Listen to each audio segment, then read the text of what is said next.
what's right. They call it cognitive dissonance. When you know what's right, or like there's these two things in your mind that are battling and you have to ignore one. Does anyone know, I know we've talked about what the flesh is, right? So in Galatians 5, it gives a list of the flesh. And it's just the evil list, right? So I want you to listen to this list and just listen to it and think about these things, these evil things. Now the works of the flesh are evident: sexual immorality, impurity, sensuality, idolatry, sorcery, enmity, strife, jealousy, fits of anger, rivalries, dissensions, divisions, envy, drunkenness, orgies, and things like these. You did that. When I read that list, and I said these are the things of the flesh, right? And Jesus says, don't love anything in the world, or the love of the Father is not in you. I'm like, man, some of those things actually were really difficult for me in high school to understand, because I was like, that looks kind of cool to me, honestly. Like, impurity looked pretty cool in high school.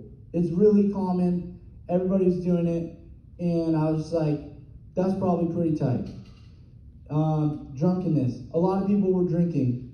And when people drink, it looks funny. And it looks like it's fun. And also, I wasn't allowed to do it. So I was like, I kind of want to do that. All these things, divisions, envy, jealousy, like these were just like the things that were natural to my flesh. And I have a demonstration. It's kind of like maybe a little bit epic, but I'm just gonna like show you how like I visualize this, and it's because my dad always has visuals, so I think that's just like kind of how I be.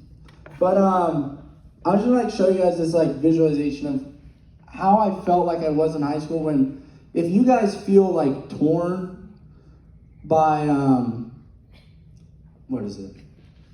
When you hear something like that, like not to love the world or anything of the world, and you're like, why is that like, it seems so boring to follow Jesus.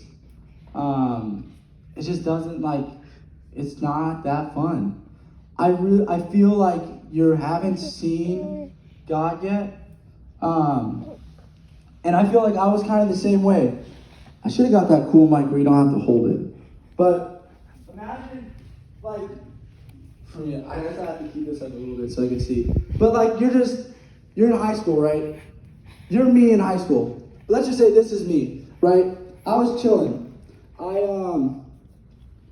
It's so sad to think about. But I'm just like, I'm there, right? And I can't see. I'm like, pizza box, right? I'm eating. This is full of trash, but I can't see that.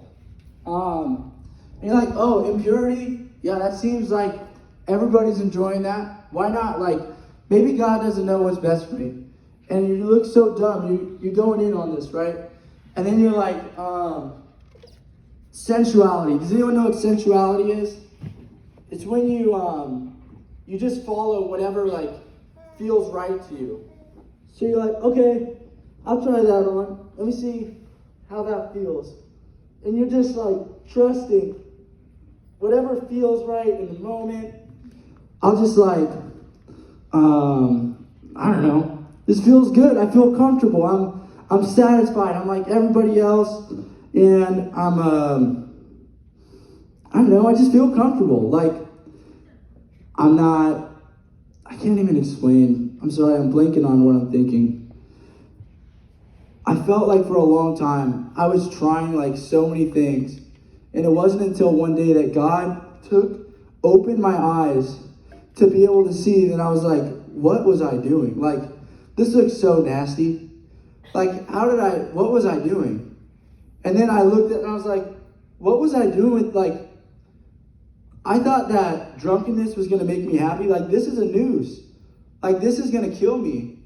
And I think a lot of you guys are still trying, like, you think that having another girlfriend or some sort of relationship is going to satisfy you. Having more friends or being more popular is going to make you happy. And it's really not. Like, following Jesus is not crappy. And if you think it's crappy, it's because he hasn't opened your eyes to that. And that's really, I feel like my demonstration was kind of a bust because I couldn't see. But this freaking blindfold sucks. What I want you guys to know is, and I hope you guys just get this, is that this world is like battling. There is a battle for your attention. Your heart has the capacity for like one thing to be in first place. There can only be one thing in second place and one thing in third place. And Jesus died for you. God loves you and he wants to be at the top of your life. And if God is the priority in your life, I promise you, and ask Emily, I don't ever promise anything, but God made a promise that he'll bless you and that there will be joy even in like the most horrible circumstances of your life. And that's a promise from God, that even when things are like really, really crappy, like even when things are really, really crappy, God will still bless you and you'll have the joy of knowing Jesus. So I just wanted you guys to know that the world is going to be battling. Trust God. He has a way that's better for you.